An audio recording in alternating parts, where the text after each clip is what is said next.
Voici un nouveau cas épineux qui peut vous arriver. Et pour cause, cela concerne l'achat d'une maison. Donc voilà la maison, idéale pour nous. La maison de nos rêves, quoi. Voilà. Il aurait dû y avoir notre étiquette sur la boîte aux lettres, ouais. Et notre courrier. C'est une belle désillusion.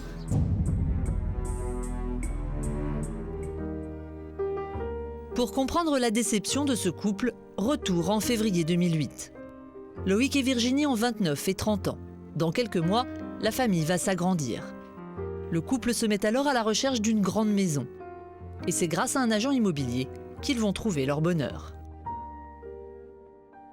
Il m'a fait venir du bureau en trombe. Il m'a dit c'est tout près de chez vous, je vous attends dans une demi-heure. Donc j'y suis allé et voilà la première visite.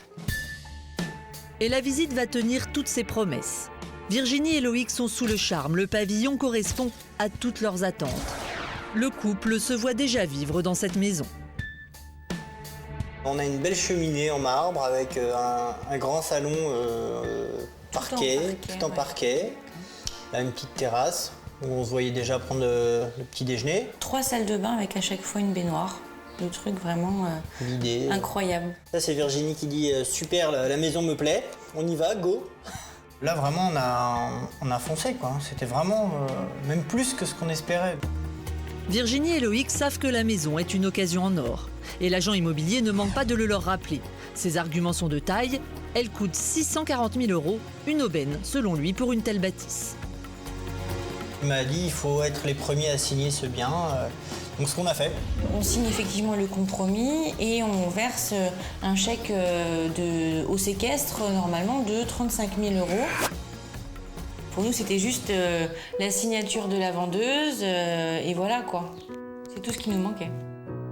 Loïc et Virginie sont aux anges. Dans 24 heures, normalement, la maison de leurs rêves leur appartiendra. Reste maintenant à l'agent immobilier à finaliser la transaction avec la vendeuse. Le lendemain, au téléphone, le couple s'attend donc à une bonne nouvelle. L'agent immobilier nous appelle pour nous dire qu'en fin de compte, la signature n'a pas pu être faite par la vendeuse parce que sa sœur, qui est également héritière, est sous tutelle et qu'elle dépend d'un juge des tutelles qui doit donner son accord pour la vente de la maison. L'obstacle est de taille. Pour enfin devenir propriétaire, le couple doit attendre l'accord de la seconde héritière qui tarde à venir. On nous demande de patienter le temps que l'accord soit donné par le juge des tutelles. Et on appelle assez régulièrement l'agent immobilier qui ne nous donne pas de nouvelles informations. Le mandat d'exclusivité accordé par la vendeuse à l'agence immobilière arrive à expiration.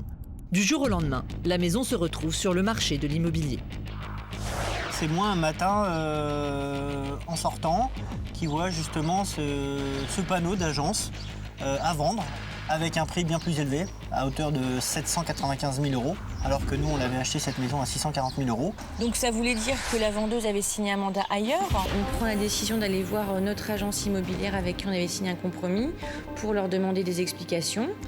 Et là, le directeur tombe des nues, ne comprend pas non plus, n'était pas du tout au courant, il ne comprend pas ce qui s'est passé.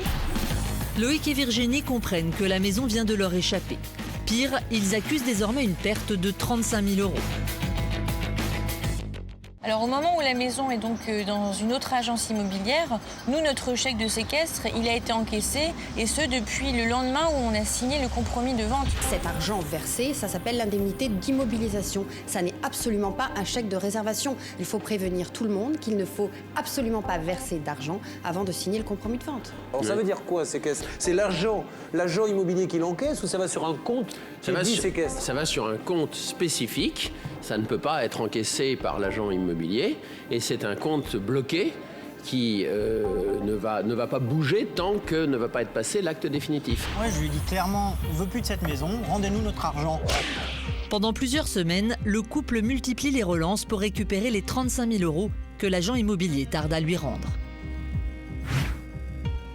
Je suis allé plusieurs fois dans l'agence, j'avais envie de tout casser. Avec 35 000 € qui travaillent sur leur compte, avec nous, alors que nous, c'est tout ce qu'on a, quoi. À force d'insister, Loïc et Virginie obtiennent enfin gain de cause. L'agent immobilier leur remet un chèque de 35 000 €, mais une nouvelle surprise les attend.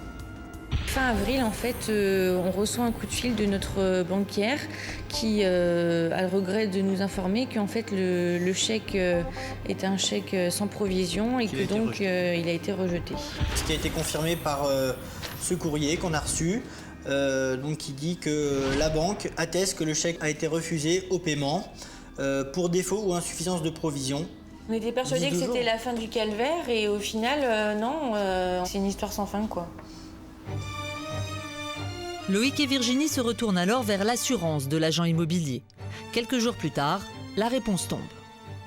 Nous sommes heureux au regret de vous confirmer que l'agence sur laquelle porte votre réclamation n'est plus garantie par notre compagnie depuis le 31 décembre 2004.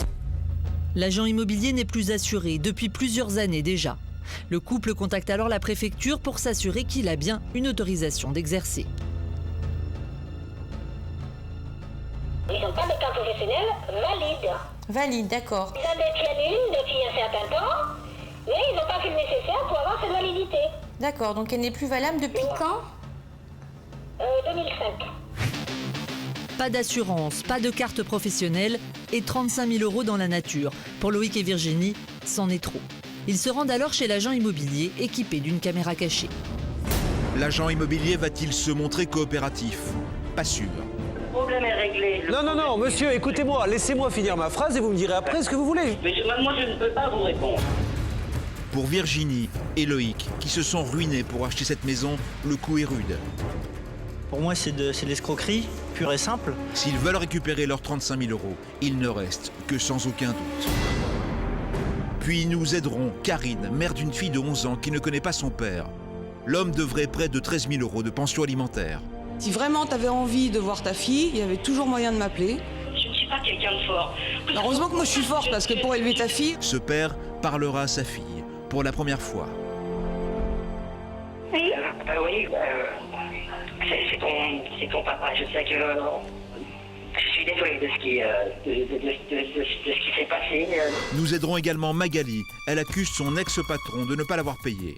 C'est une fille qui était dans le besoin et elle est venue me supplier de l'embaucher. Donc on a fait un GA. Mais je rêve. Puis nous verrons comment Sébastien a été trahi par un ami qui lui a pris 10 000 €.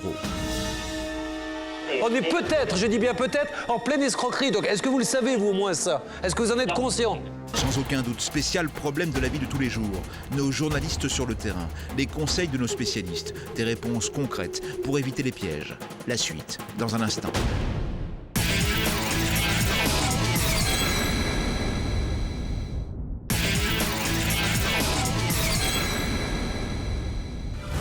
Il y a quelques instants, nous étions avec Loïc et Virginie, piégés par un agent immobilier qui leur a pris 35 000 €. La suite de notre document. L'agent immobilier n'est plus assuré depuis plusieurs années déjà. Le couple contacte alors la préfecture pour s'assurer qu'il a bien une autorisation d'exercer. Ils n'ont pas de carte professionnelle valide. Valide, d'accord. Ils en détiennent une depuis un certain temps, mais ils n'ont pas fait le nécessaire pour avoir cette validité. D'accord, donc elle n'est plus valable depuis quand 2005. Pas d'assurance, pas de carte professionnelle et 35 000 € dans la nature. Pour Loïc et Virginie, c'en est trop. Ils se rendent alors chez l'agent immobilier équipé d'une caméra cachée. L'argent que je vous ai donné, pourquoi il a dit où il est passé cet argent? Ce monsieur nous dit que il n'a pas d'argent pour nous payer. Et il en a fait quoi, alors, de votre chèque? Ben, on se demande. On ne sait pas. Donc c'est quoi? Au départ, cette opération, elle a dû aller jusqu'au bout sur les... C'est ça, donc vous estimiez que vous aviez 3 mois pour jouer avec notre argent, ça vous jouez avec l'argent des clients, et vu que là ça a duré moins de 3 mois, vous êtes retrouvés dans le caca, c'est ça? Vous n'avez pas... C'est pas encore, je sais pas, la façon pour aujourd'hui encore, mais ça va faire un jour qui vient. Si un jour je fais une connerie chez un client, mon patron, qu'est-ce qu'il va me dire? Il va me dire tous les jours, tu règles ta merde. Moi, je suis tous les jours en train de faire en sorte de régler, non pas la merde, une erreur qu'on a fait nous pour régler le chèque. Je suis en train de m'en occuper, vous voulez que je vous dise quoi? Je peux pas vous faire la tête aujourd'hui. La conversation n'avance pas. L'agent immobilier promet de rembourser Loïc et Virginie, mais ce discours, il le tient depuis plusieurs semaines déjà. Alors le couple est résigné. On ne croit plus à ces arguments parce qu'on les a trop entendus, parce qu'on commence à connaître le personnage. Et je pense que c'est plutôt un chien aux abois. Les escrocs comme ça, faut pas les laisser exercer, quoi. Ouais.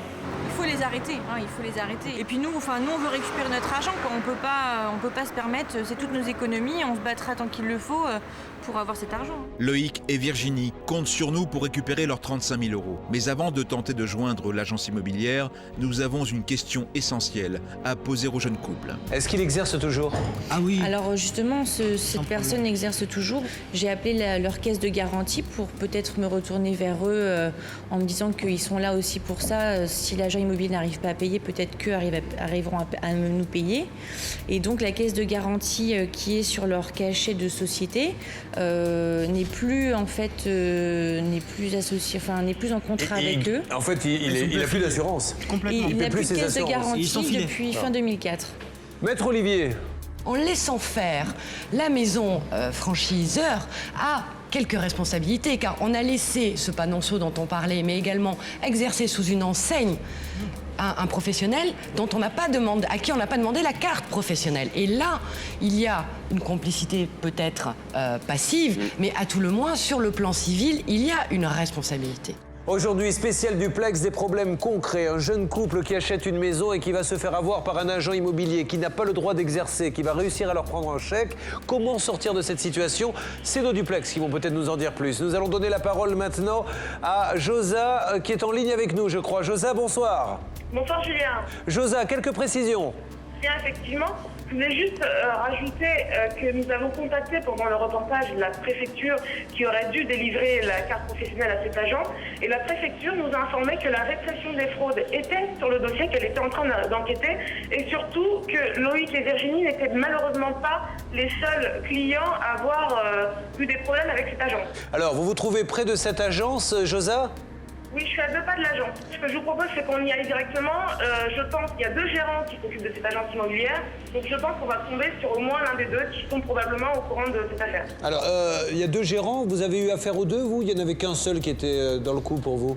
Disons que c'est principalement l'un des gérants qui s'est occupé de notre dossier, effectivement. D'accord, mais l'autre doit être au courant quand même, c'est pas possible. L'autre est au courant, mais ne souhaite pas trop traiter avec nous, en fait. Il est passif. Josa, c'est parti pour le duplex. Nous vous suivons, bonne chance.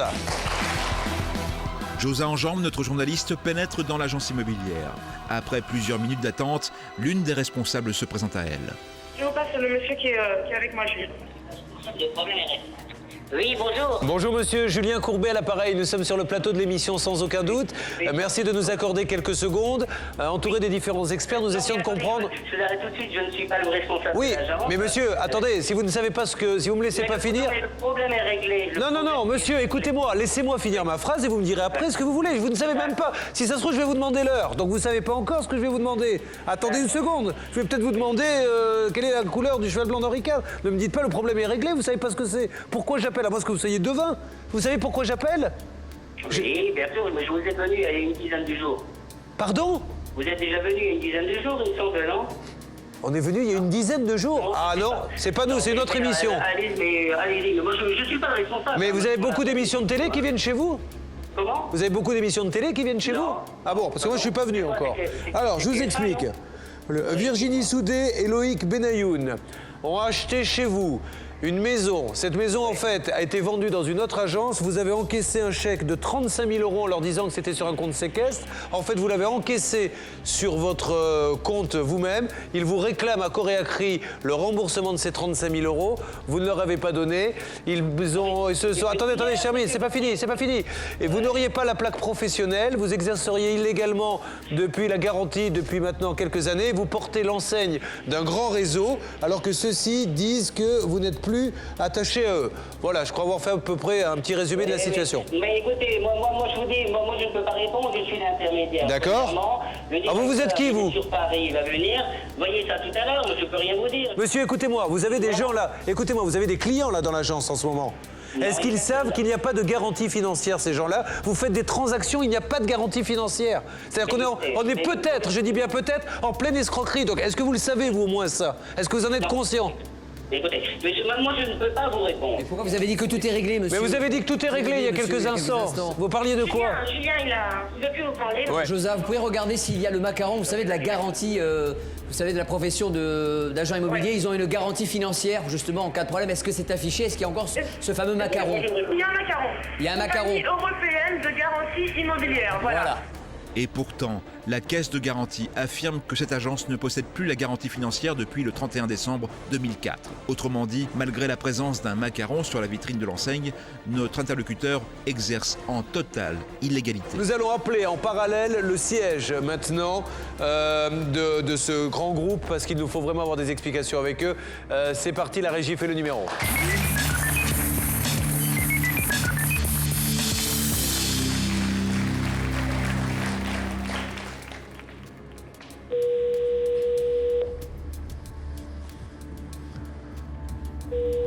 Pas de réponse. Nous retrouverons plus tard Virginie et Loïc qui comptent sur nous pour récupérer leurs 35 000 euros. Écoutez, il n'est pas présent pour l'instant. Est-ce qu'il pourrait éventuellement vous rappeler dans l'après-midi? Écoutez, le plus tôt possible. Je transmets votre message, pas de problème.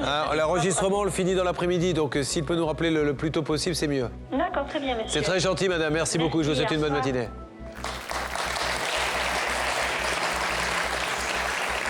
J'aimerais qu'on redonne la parole à Josa. Josa, racontez-nous un petit peu ce qui s'est passé depuis notre dernier entretien. Alors, un des salariés de l'agence immobilière nous a appris une information relativement importante, c'est que les gérants auraient été condamnés il n'y a pas si longtemps que ça pour défaut de carte professionnelle et ils auraient été condamnés à une peine de prison avec sursis.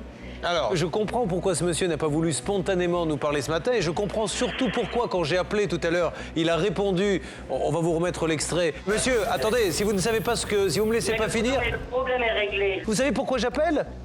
Oui, bien sûr, mais je vous ai venu il y a une dizaine de jours. Pardon? Vous êtes déjà venu il y a une dizaine de jours, il me semble, non? C'est vrai que ça nous a tous un petit peu perturbés parce que je n'avais pas eu le temps de présenter le cas. Il se trouve qu'on règle beaucoup de cas à la télévision, mais on en règle encore plus à la radio tous les matins avec les avocats qui m'entourent.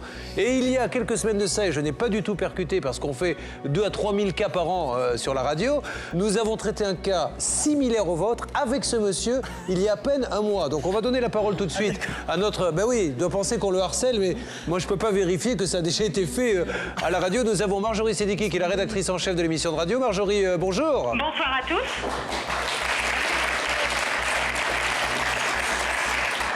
Alors Marjorie, racontez-nous en 2 mots, parce que je commence à me souvenir un petit peu, mais c'est vrai que c'est quand même confus pour moi. Alors nous avions traité la même histoire, il semble, au mois d'avril dernier, où nous avions une témoin, Marie, qui nous expliquait avoir signé un acte de vente en versant 40 000 euros à une agence. Ça, c'était en janvier. Elle s'était rétractée dans les délais et depuis janvier, elle attendait toujours le remboursement de ces 40 000 euros. C'était un petit peu différent, c'est-à-dire qu'elle avait 7 jours pour se rétracter. Elle s'est rétractée durant les 7 jours et il n'a pas voulu la rembourser. Et vous aviez, avec vos équipes, mené l'enquête. Enfin, lors de l'émission de radio, nous nous étions aperçus que ce monsieur ne pouvait pas exercer.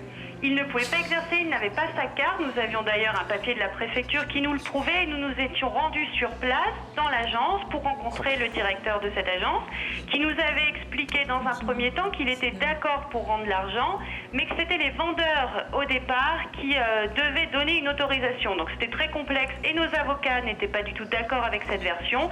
Quoi qu'il en soit, ça s'est réglé après l'émission sur l'antenne de radio. Mais est-ce qu'ils ont payé depuis?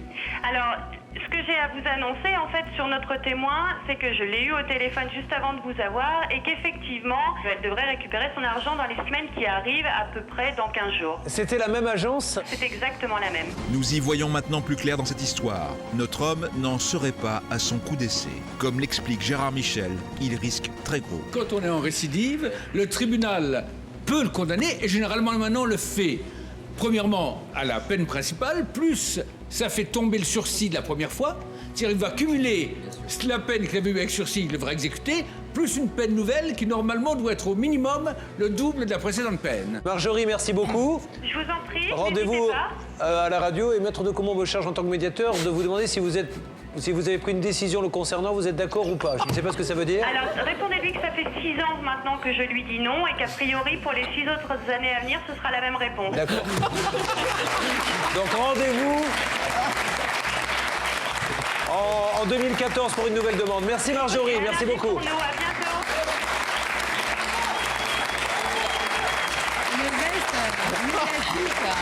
Trêve de plaisanterie. Loïc et Virginie ont besoin de récupérer rapidement leurs 35 000 € pour trouver une nouvelle maison. Sans attendre, nous rappelons le responsable de l'agence. Il faut impérativement renouer le contact. Oui, allô ? Monsieur Courbet, l'appareil, monsieur. Je vous rappelle, je crois que vous avez eu un contact avec notre journaliste José Enjambé. Tout à fait. Bien. Alors, je voulais déjà vous dire que, bon, c'est vraiment le pur hasard si je vous rappelle aujourd'hui, monsieur, puisque je vous ai eu et je l'ai découvert il y a quelques instants, parce que je fais tellement de dossiers que je ne savais pas qu'on vous avait déjà appelé par le biais de la radio. Malheureusement, nous revoici avec une affaire qui me semble un petit peu plus grave. J'ai juste une question à vous poser. Ce matin, quand on est allé à l'agence, il y avait 2-3 clients à l'intérieur. Donc vous continuez à... Enfin, moi, ça ne me regarde pas, monsieur. Je suis d'accord avec vous. Je suis en train, concernant notamment la caisse de garantie, nous avons été condamnés à ce sujet. Je peux vous donner le numéro de mon avocat, qui est d'ailleurs le même qui a réglé ça. Nous avons été condamnés et régularisés dans les délais les plus brefs. La préfecture nous a autorisés, à tort à raison, à régulariser dans les délais les plus brefs. J'ai eu un jugement à ce sujet. Je ne suis pas en train de dire que ce que je fais, j'ai eu raison de le faire. Mais j'ai eu un jugement qui nous a demandé de régulariser dans les plus brefs délais. Maintenant, à disposition, bien sûr, c'est d'offrir un document et mon avocat peut contacter quelqu'un. Alors, Virginie, qu'est-ce que vous attendez de ce monsieur? Virginie, qui, je vous rappelle, attend un bébé, donc on va passer pour la contrariée. Je crois qu'ils vont dû vous le dire, que j'ai reçu hier soir à mon bureau vers 19h. Alors, allez-y, monsieur. Ça fait maintenant 3 mois que vous avez cet argent que vous n'auriez jamais dû encaisser de toute façon, parce que vous n'êtes même pas en droit d'exercer. Donc pour moi, c'est de l'escroquerie pure et simple. Donc je suis en train de donner des solutions. Je suis en train de m'occuper de vous personnellement et de régler ça avant la fin de la semaine prochaine. Moi, ce qui m'inquiète, c'est que encore aujourd'hui, vous recevez des clients, vous prenez des chèques, alors que vous n'avez pas le droit de le faire. C'est moi ce que je veux, c'est il y a mon cas, mais il y a les autres aussi, quoi. Vous faites ça. De notaire. Ça sera réglé. Alors donnez-leur une date. Un petit peu de temps. Donnez-moi une date précise pour le paiement et on se rappelle à cette date si ça leur convient. Est-ce que je leur ai dit hier que je comptais avoir réglé ça avant On n'a plus confiance. Le doute s'est installé.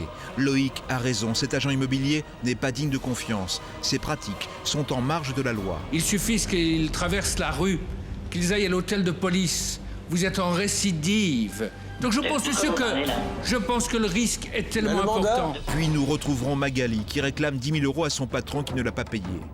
Karine saura si le père de sa fille, après 11 ans d'absence, voudra enfin régler une pension alimentaire. 13 000 € sont en jeu. On marchande pas un tapis, là. Vous avez des torts, elle a des torts. Alors soyons positifs, la pension alimentaire. Puis nous ferons la connaissance de Sébastien. Un ami lui a proposé de monter une entreprise. C'était en réalité un prétexte pour lui emprunter 10 000 € perdus à jamais. Ça fait 2 ans que tu nous mens. On est d'accord ou pas? On est bien d'accord. Vous avez essayé de les endormir, il faut utiliser le mot juste. C'est faux, normalement ils étaient bloqués. Ce que vous avez fait, c'est illégal. Parce que les aigrefins ne reculent devant rien, il y a, sans aucun doute, nos journalistes sur le terrain, les conseils de nos spécialistes, des réponses pour éviter les pièges. Ce soir encore, nous sommes à vos côtés.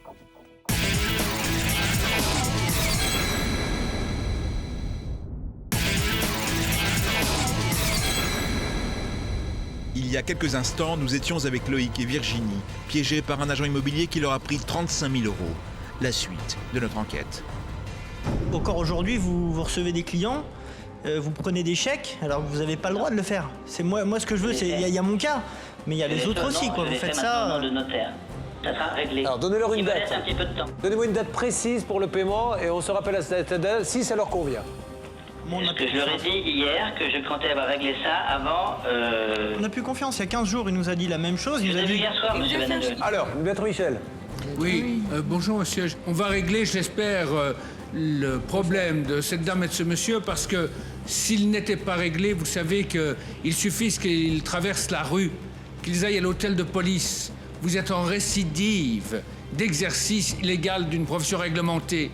Vous êtes en récidive d'exercice de la profession d'agent immobilier sans caisse de garantie pour que ça se termine très très très mal. Surtout qu'on peut mettre en plus une couche d'abus de confiance pour s'être fait remettre un chèque alors que c'est une réservation, pas un compromis. Une petite couche de faux en écriture parce que sur votre mandat exclusif, il n'est pas exclusif. Il est mandat sans exclusivité et vous avez rajouté à la main exclusif et j'en passe. L'agent immobilier cumule les irrégularités, mais le réseau immobilier auquel il appartient est-il informé de ces anomalies? Bernard Sabat lui pose la question. Est-ce que le réseau dont vous faites partie aujourd'hui est au courant de vos agissements? Est-ce que vous travaillez en toute légalité avec eux? Sont-ils au courant de vos problèmes? Ou bien vous avez été radié par eux et vous conservez la l'enseigne? Ils m'ont appelé. Non mais répondez-moi gentiment à cette question. Peu importe si vous ont appelé, dites-moi quel est votre statut officiel vis-à-vis d'eux. Est-ce que vous avez été radié depuis 2004? Est-ce que vous travaillez sous leur enseigne sans leur accord? Ou bien ils étaient tout à fait d'accord de vous laisser l'enseigne jusqu'à présent? Non, je ne vous répondrai pas parce que quoi, je vous répondrai. Ils m'ont envoyé un courrier hier, aujourd'hui, suite à vos appels. Donc c'est pour ça que ça allait. D'accord, c'est bon. Comment ça se passe pour la remise du chèque? On se sera rappelé entre-temps.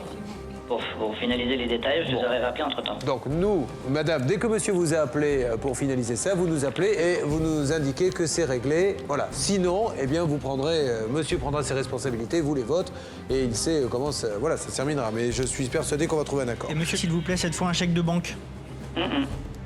Bien, monsieur, merci beaucoup en tout cas d'avoir participé et j'espère que ça s'arrangera et que je n'aurai plus, qu'on ne s'appellera plus avant très longtemps. Je vous souhaite une bonne journée, monsieur.